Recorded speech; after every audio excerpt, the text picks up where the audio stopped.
नमस्कार मित्रांनो, माझं नाव विश्वदीप कापरे आणि आजच्या या धड्यामध्ये आपलं पुन्हा एकदा स्वागत आहे.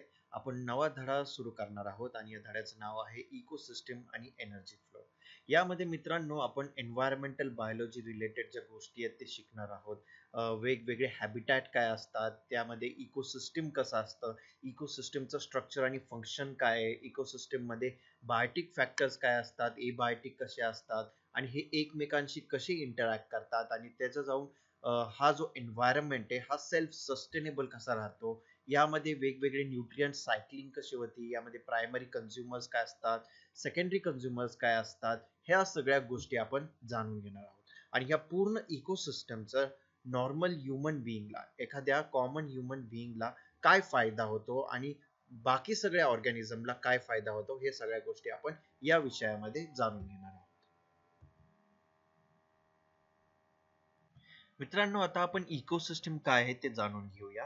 इकोसिस्टम हा एक सेल्फ रेग्युलेटरी म्हणजे स्वतःहून सगळ्या गोष्टी कंट्रोल करणारा आणि सेल्फ सस्टेनिंग म्हणजे सगळ्या गोष्टी मेंटेन ठेवणारा हा एक स्ट्रक्चरल आणि फंक्शनल युनिट आहे नेचरचा. एक कम्प्लीट बायोस्फिअरचा, मोठ्या बायोस्फिअरचा किंवा नेचरचा हा एक स्ट्रक्चरल आणि फंक्शनल युनिट आहे. आता मित्रांनो, इकोसिस्टम मध्ये दोन गोष्टी असतात किंवा दोन कंपोनेंट्स असतात. पहिला असतो बायोटिक. बायोटिक म्हणजे सगळे जे लिव्हिंग ऑर्गॅनिझम्स आहेत, बॅक्टेरिया, फंगाय, ह्युमन्स, ॲनिमल्स, हे सगळे बायोटिक फॅक्टर्स आहेत. आणि दुसरे असतात एबायोटिक फॅक्टर्स. एबायोटिक म्हणजे फिजिकल फॅक्टर्स असतात. For example water, soil, air, हे सगळे एबायोटिक फॅक्टर्स आहेत. आता मित्रांनो, बायोटिक फॅक्टर्स सुद्धा एकमेकांशी, वेगवेगळ्या बायोटिक फॅक्टर्सशी इंटरॅक्ट करत असतात आणि त्याचबरोबर सराउंडिंगशी किंवा एबायोटिक कंपोनेंटशी सुद्धा, एन्व्हायरमेंटशी सुद्धा इंटरॅक्ट करत असतात. आता मित्रांनो, सर्वात पहिल्यांदा हा जो इकोसिस्टम कॉइन केला गेला होता तो 1935 मध्ये, 1935 मध्ये टॅन्सलीने कॉइन केला गेला होता. आणि इकोसिस्टम हा वेगवेगळ्या सायझेसचा असतो आणि वेगवेगळ्या सायझेस मध्ये डिफर करत असतो, व्हेरी करत असतो. हा एक छोटासा तलावही असू शकतो, ज्याला स्मॉल पॉन्ड असं म्हटलं जातं. एक छोटासा तलाव असू शकतो किंवा एक मोठा समुद्र, लार्ज ओशन्स असू शकतात, किंवा एक छोटासा फार्म लँड असू शकतो किंवा एक छोटस गाव असू शकतं. सो इकोसिस्टम छोट्या ह्याच्यावरनं मोठ्या मोठ्या ह्याच्यामध्ये डिफर करतो, म्हणजे व्हेरी करत असतो.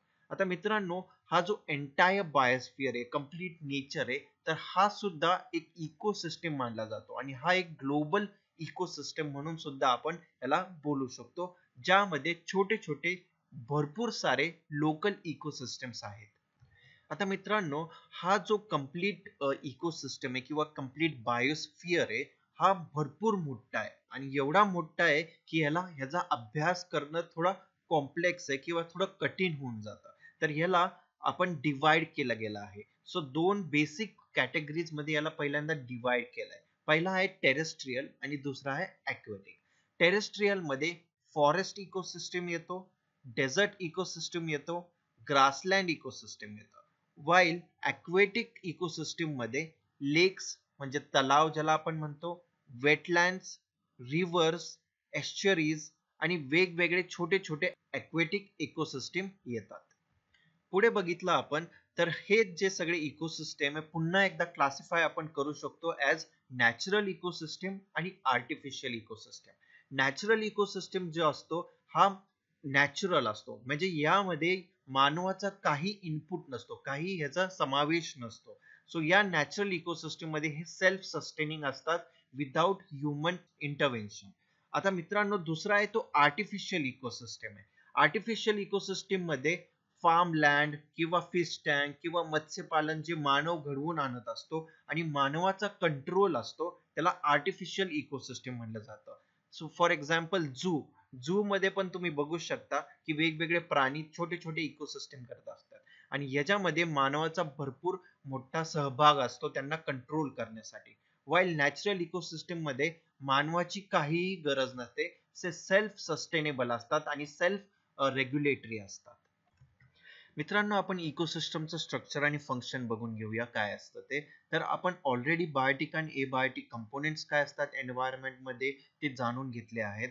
हे जे बायोटिक आणि एबायोटिक कंपोनेंट्स असतात एकमेकांशी सुसंवाद करत असतात, ह्यांचा एकमेकांवरती प्रभाव असतो आणि हा जो इंटरॅक्शन जो असतो, हा जो सुसंवाद असतो, यामुळे त्या इकोसिस्टमला एक फिजिकल स्ट्रक्चर घडविला जातो. आणि हा जो फिजिकल स्ट्रक्चर आहे, एका पर्टिक्युलर इकोसिस्टमचा एक कॅरेक्टरिस्टिक असतो. आणि या पर्टिक्युलर कॅरेक्टरिस्टिकमुळे, या पर्टिक्युलर फिजिकल स्ट्रक्चरमध्ये त्या इकोसिस्टमला पर्टिक्युलर स्पीसीजचं कॉम्पोजिशन त्यामध्ये निर्मित होत असतं. आता मित्रांनो, बायोटिक आणि एबायोटिक कंपोनेंट्स डिफर करतात. वेगवेगळ्या जागांमध्ये, वेगवेगळ्या वेळेनुसार, वेगवेगळ्या जॉग्राफिकल कंडिशन अनुसार हे बायोटिक आणि एबायोटिक कंपोनेंट्स वेगवेगळे असतात. तर हे जे व्हेरिएशन असतं त्यामध्ये, हे एक स्पेशल पॅटर्न रिझल्ट करतो, म्हणजे एक स्पेशल पॅटर्न बनवत असतो. आणि हे जे स्पेशल पॅटर्न असतात, हे पर्टिक्युलरली दोन टाईपचे असतात. पहिला असतो स्ट्रॅटिफिकेशन आणि दुसरा असतो झोनेशन. आता मित्रांनो, स्ट्रॅटिफिकेशन जे, तर तुम्ही इकडे बघू शकता पिक्चर मध्ये, याला स्ट्रॅटिफिकेशन म्हटलं जातं. आणि हा एक व्हर्टिकल डिस्ट्रीब्युशन असतो, म्हणजे वरच्या अंगाला जे डिस्ट्रीब्यूट होत असतात. जर वरच्या बाजूने आपण बघितलं, हा जो डिस्ट्रीब्युशन आहे वेगवेगळ्या स्पीसीजचं, वेगवेगळ्या पर्टिक्युलरली प्लांट स्पीसीजचं, तर त्याला स्ट्रॅटिफिकेशन म्हणलं जातं. आणि या प्लांट्सच्या डिस्ट्रीब्युशनमुळे ॲनिमल्स सुद्धा डिस्ट्रीब्यूट होतात वेगवेगळ्या स्ट्रॅटिफिकेशन ऑफ प्लांट्स वरती, वेगवेगळ्या डिफरंट लेवलवरती. फॉर एक्झाम्पल, ट्रीज जे असतात, म्हणजे मोठमोठी झाडं जे असतात, हे सर्वात वरती असतात, टॉप लेअरला असतात, किंवा टॉप वर्टिकल स्ट्रॅटा लेअरला असतात. आणि दुसरे असतात श्रब्स, जे सेकंड लेवलला असतात. ते असतात श्रब्स, म्हणजे छोटी छोटी झाडं जे असतात, जे साधारण 7-8 फुटापर्यंत वाढत असतात, त्यांना श्रब्स म्हणलं जातं. आणि हे सेकंड लेवलवरती असतात. तर तुम्ही इकडे बघू शकता, पहिला आहे तो इमर्जंट लेअर आहे जो झाडांचा, आणि दुसरा आहे तो श्रब लेअर आहे. तर हा जो आहे तो मधले इमर्जंट लेअर, कॅनोपी लेअर आणि अंडर स्टोरी लेअर, हे सगळे मोठमोठी झाडं असतात वेगवेगळ्या स्पीसीजचे. श्रब नंतर येतात herbs and grasses. Herbs and grasses जे असतात, ते साधारण 2 ते 3 सेंटीमीटर मोठे असतात, किंवा एक फुटापर्यंत मोठे सुद्धा असू शकतात. आणि हे ग्रासेस आणि हर्ब्स असतात. आणि हा सर्वात बॉटम लेअर असतो. तर तुम्ही इकडे बघू शकता, हा जो सर्वात बॉटम लेअर आहे तो हर्ब्सचा असतो, herbs and shrubs. Similar स्ट्रॅटिफिकेशन, similar vertical distribution तुम्हाला ओपन सीज मध्ये, समुद्रामध्ये पण बघायला मिळेल. त्याच्यामध्ये एपिलॅजिक, मिझोपेलॅजिक, बॅथीपेलॅजिक आणि बेंथिक झोन्स असतात. दुसरं जे आहे ते झोनेशन. आता मित्रांनो, झोनेशन हा एक हॉरिझॉन्टल डिस्ट्रीब्युशन आहे. आपण स्ट्रॅटिफिकेशन बघितला, हा vertical distribution of plants and animals असतो. वाईल झोनेशन जो असतो, तो horizontal distribution of plants and animals on land आणि वॉटर, याला झोनेशन म्हटलं जातं. आता पर्टिक्युलरली झोनेशन जो आहे तो ॲक्वेटिक वरती, वेटलँड्स वरती, ॲज वेल एज टेरिस्ट्रियल इकोसिस्टम म्हणजे लँड वरती पण बघायला मिळतो. सगळ्यात कॉमनली तुम्हाला हे दोन जंक्शन वरती बघायला मिळतो, म्हणजे टेरिस्ट्रियल आणि वेटलँड्स जेव्हा एकत्र येतात, आणि या एकत्र आल्यावरती जो जंक्शन निर्माण होतो, त्या जंक्शन वरती तुम्हाला झोनेशन बघायला मिळते. आणि हे जे जंक्शन असतो, हा वेगवेगळ्या लेक्स वरती, तलावाच्या वरती, किंवा बीच वरती, समुद्राच्या बीच वरती तुम्हाला पर्टिक्युलरली बघायला मिळतो. आणि या पर्टिक्युलरली झोनेशन मुळे वेगवेगळे फॉर्म्स फॉर्म होतात. For example, intertidal form, littoral form, sub littoral zones असे फॉर्म होतात. तर तुम्ही इकडे एक पिक्चर मध्ये बघू शकता, हे वेगवेगळे झोन्स फॉर्म झालेले आहेत अशाच पर्टिक्युलर एका जंक्शन वरती. तर पहिला जो असतो तो सब टायडल चॅनल्स असतात. या सब टायडल चॅनल्स वरती वेगवेगळे फिशेस असतात. या लो टाईड वरती, म्हणजे लो टाईड जेव्हा इकडे निर्माण होतो, तेव्हा हे जे मड फ्लॅट्स असतात, म्हणजे इनव्हर्टिब्रेट्स, पर्टिक्युलरली श्रिम्प्स, क्रॅब्स वगैरे असतात, त्यांना हे वॉश करून शोर वरती आणतात. आणि हा पर्टिक्युलरली फिश साठी असतो सब टायडल झोन. मग येतो mud flat zone. Mud flat वरती पर्टिक्युलरली इनव्हर्टिब्रेट्स असतात. इनव्हर्टिब्रेट्स एल्गे असतात, एल्गल मॅट असतो. आणि हे जे इनव्हर्टिब्रेट असतात, पर्टिक्युलरली श्रिम्प्स, क्रॅब, स्नेल्स, हे सगळे इकडे असतात. त्यानंतर येतो लो मार्श. लो मार्श मध्ये असे काही ऑर्गॅनिझम्स असतात जे मड फ्लॅट्स वरती जगत असतात. तर त्यासाठी इग्रेट्स असतात. तुम्ही इकडे बघू शकता, इग्रेट आहे. इग्रेट, क्लॅपर रेल्स, वेगवेगळे प्राणी असतात, आणि ग्रासेस सुद्धा असतात इकडे. मग येतो शेवटी हाय मार्श एरिया. आणि हाय मार्श वरती पर्टिक्युलरली असे काही स्पीसीज असतात जे लो मार्श वरती जे इन्सेक्ट्स असतात त्यांवरती जगत असतात. स्पॅरोज असतात, सवाना असतो, असे वेगवेगळे पर्टिक्युलरली बर्ड्सचे स्पीसीज असतात. मित्रांनो, बायोटिक आणि एबायोटिक कंपोनेंट जे असतात इकोसिस्टमचे ते एकत्र लिंक्ड असतात, म्हणजे एकत्र जुळलेले असतात आणि एकत्र जुळलेले असल्यामुळे ते एकत्र काम करत असतात आणि एकत्र काम केल्यावरती तो जो इकोसिस्टम असतो त्याला इकोसिस्टम युनिट म्हटलं जातं. आणि या पर्टिक्युलर इकोसिस्टम युनिटचे वेगवेगळे प्रोसेसेस असतात, वेगवेगळे काम असतात. पहिला जो असतो तो प्रोडक्टिव्हिटी असतो, दुसरा डिकॉम्पोजिशन, तिसरा न्यूट्रिएंट सायकलिंग आणि चौथा एनर्जी फ्लो. आता एका इकोसिस्टमला सेल्फ सस्टेनेबल म्हणजे स्वतःहून सगळे परिवर्तन घडवून आणण्यासाठी, स्वतःहून विदाउट ह्युमन इंटरव्हेन्शन म्हणजे मानवाचा काहीही त्याच्यामध्ये सहभाग नसून स्वतःहून या इकोसिस्टमला सेल्फ सस्टेन ठेवण्यासाठी वेगवेगळे प्रोसेसेस घडवून आणावे लागतात. आणि हेच प्रोसेसेस जे असतात प्रोडक्टिव्हिटी, डिकॉम्पोजिशन, न्यूट्रिएंट सायकलिंग आणि एनर्जी फ्लो हे चालू राहिले पाहिजे, तेव्हा एक इकोसिस्टम सेल्फ सस्टेन राहील. आता मित्रांनो, आपण एक एक करून हे सगळे इकोसिस्टमचे जे प्रोसेसेस आहेत ते आपण जाणून घेऊया. पहिला आहे प्रोडक्टिव्हिटी. प्रोडक्टिव्हिटी मध्ये मित्रांनो हे जे ऑटोट्रॉप्स असतात, ऑटोट्रॉप्स म्हणजे सगळे प्लांट्स वगैरे, प्लांट्स आणि मायक्रोब्स पण असतात काही इन्व्हॉल्व, जे सूर्याची किरण अब्झॉर्ब करतात. सूर्याची किरण अब्झॉर्ब करून इनऑर्गॅनिक केमिकल्सला ऑर्गॅनिक मटेरियल मध्ये, ऑर्गॅनिक म्हणजे सेंद्रिय पदार्थ मध्ये कन्वर्ट करायला सहभाग असतो. हिट्रोट्रोप्स जे असतात हे ऑटोट्रोप्स वरती जगत असतात आणि ऑटोट्रोप्सला कंझ्युम करतात.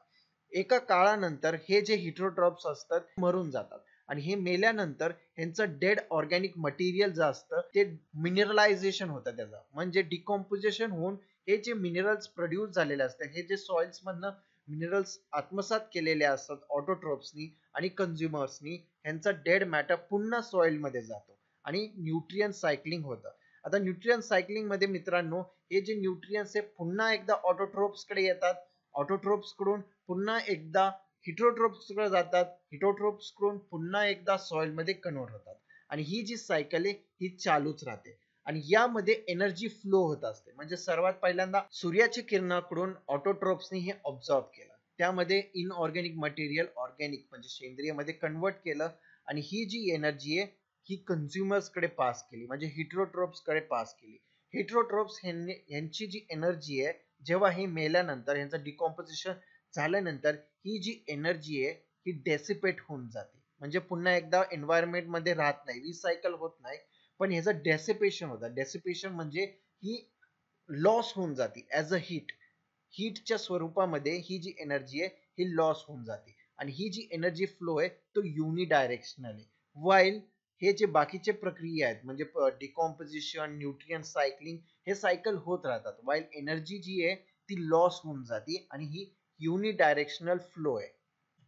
मित्रांनो, आता आपण एक एक्झाम्पल घेऊया. या एक्झाम्पल मध्ये आपण स्मॉल पॉन्ड इकोसिस्टम बघूया.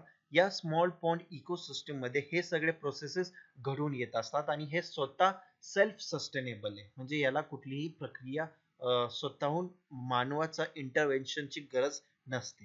तर मित्रांनो, यामध्ये एक पॉन्ड आहे, म्हणजे एक तलाव आहे. या तलावामध्ये शॅलो वॉटर आहे, ओके. आणि या तलावामध्ये एबायोटिक कंपोनेंट आहे. एबायोटिक कंपोनेंट म्हणजे कुठला आला, वॉटर आणि डिझॉल्व इन ऑर्गॅनिक आणि ऑर्गॅनिक सबस्टन्सेस. आणि शेवटी तळाला रिच सॉइल आहे, म्हणजे सॉइलचं डिपॉझिट आहे, ओके. आता सोलर इनपुट म्हणजे सूर्याची किरणे याच्यावरती पडत राहतात, ओके. आणि वेगवेगळे टेम्परेचर, क्लायमॅटिक कंडिशन घडत असतात, रेग्युलेट होत असतात. यामध्ये फायटोप्लॅंक्टन जे असतो, फायटोप्लॅंक्टन, एल्गे आणि काही ॲक्वेटिक प्लांट्स जे तळाला असतात हे सगळे सूर्याची किरणे ऍब्झॉर्ब करतात. हे ऍब्झॉर्ब करून त्यांच्यामध्ये प्रोडक्टिव्हिटी होते. प्रोडक्टिव्हिटी मध्ये झाल्यानंतर यांच्यावरती काही कंझ्युमर्स असतात, for example zooplankton, aquatic insects, fish, जे या फायटोप्लॅंक्टन वरती जगत असतात आणि हे सगळे प्रोडक्टिव्हिटी वाढत असतात. ह्यांचा जेव्हा नाश होतो, ह्यांचा जेव्हा हे जेव्हा मरतात तेव्हा त्यांचं डिकॉम्पोजिशन होतं. डिकॉम्पोजिशन साठी पॉन्डच्या तळाला काही सॉइल असते आणि या सॉइल मध्ये फंगाय, बॅक्टेरिया, वेगवेगळे डिकॉम्पोजर्स असतात, जे ह्या डेड बॉडीला पुन्हा डिकॉम्पोज करून ह्यांचं न्यूट्रिएंट सायक्लिंग पुन्हा वॉटर मध्ये सोडून देतात आणि पुन्हा एकदा हे सायकल चालूच राहतं. आणि यामध्ये सुद्धा एनर्जी फ्लो डेसिपेट होती ऍट द एंड, जेव्हा हे जे कंझ्युमर्स आहेत हे मरून ह्यांची जी डिकॉम्पोजिशन होतं. मित्रांनो, आता आपण एक एक करून सगळे जे प्रोसेसेस आहेत इकोसिस्टम मध्ये इन्व्हॉल्ड असतात ते सगळे जाणून घेऊया. पहिला आहे प्रोडक्टिव्हिटी. प्रोडक्टिव्हिटी जर बघितलं आपण मित्रांनो, हा एक rate of generation of biomass in an ecosystem. म्हणजे एका इकोसिस्टम मध्ये जो बायोमास जनरेट होतो त्याचा जो रेट आहे त्याला मेजर करण्यासाठी त्याला जो टर्म दिलाय तो म्हणजे प्रोडक्टिव्हिटी. आणि हा जो प्रोडक्टिव्हिटी आहे हा एक्सप्रेस केला जातो मास पर युनिट सरफेस किंवा mass per unit time for instance. आणि ह्याचा जो फॉर्म्युला आहे, ह्याचा जो युनिट आहे तो म्हणजे ग्राम पर मीटर स्क्वेअर पर डे. आता हा जो मास जनरेट होतोय प्रोडक्टिव्हिटी मध्ये, हा ड्राय मॅटर पर्टिक्युलरली असू शकतो. ड्राय मॅटर म्हणजे जो काही बायोमास जनरेट झालेला आहे त्याच्यामधनं वॉटर मॉलिक्युल्स जर काढले तर तो जो ड्राय मॅटर राहतो त्याला ड्राय मॅटर म्हणला जातो. किंवा हा मास असू शकतो कार्बन जनरेशनचा, म्हणजे CO2 जो फिक्स केलेला आहे शुगरच्या स्वरूपामध्ये बाय फोटोसिंथेसिस, त्या शुगरला किंवा त्या कार्बन फिक्सेशनला mass generated by carbon fixation असं म्हणलं जातं. आता मित्रांनो, हा जो प्रोडक्टिव्हिटी आहे हे दोन टर्म्स मध्ये डिवाइड केली गेली आहे. पहिली आहे ग्रॉस प्रायमरी प्रोडक्टिव्हिटी आणि दुसरी आहे net primary productivity. Gross primary productivity म्हणजे टोटल प्रोडक्टिव्हिटी ऑफ ऑटोट्रोप्स. एका इकोसिस्टम मध्ये rate of production of organic matter by photosynthesis. म्हणजे एक झाड जेव्हा फोटोसिंथेसिसनी जे काही मास बायोमास जनरेट करतो त्याला ग्रॉस प्रायमरी प्रोडक्टिव्हिटी म्हणलं जातं. आता मित्रांनो, ग्रॉस प्रायमरी प्रोडक्टिव्हिटी जनरेट केल्यानंतर असं नाहीये की तो स्वतः काही यूज नाही करणार. म्हणजे प्लांट सुद्धा स्वतःला ही एनर्जी यूज करतात, नुसतं प्रोड्यूस करत नाही राहणार. त्यांना जगण्यासाठी स्वतः सुद्धा यूज केली पाहिजे. आणि यासाठी ते रेस्पिरेशन करत असतात आणि यामध्ये काही एनर्जी लॉसेस होतात.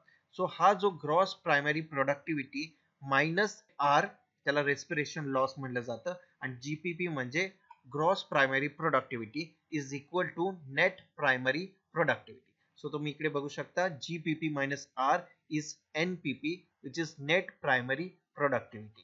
आता मित्रांनो, नेट प्रायमरी प्रोडक्टिव्हिटी जी आहे ही काही प्रमाणामध्ये अवेलेबल असते कन्झम्पशन साठी बाय हिट्रोट्रॉप्स. हिट्रोट्रॉप्स म्हणजे हर्बिवर्स, कार्निवर्स, डिकम्पोर्स, जे काही ऑटोट्रोप्स वरती डिपेंडेंट असतात त्यांना हिट्रोट्रॉप्स म्हटलं जातं.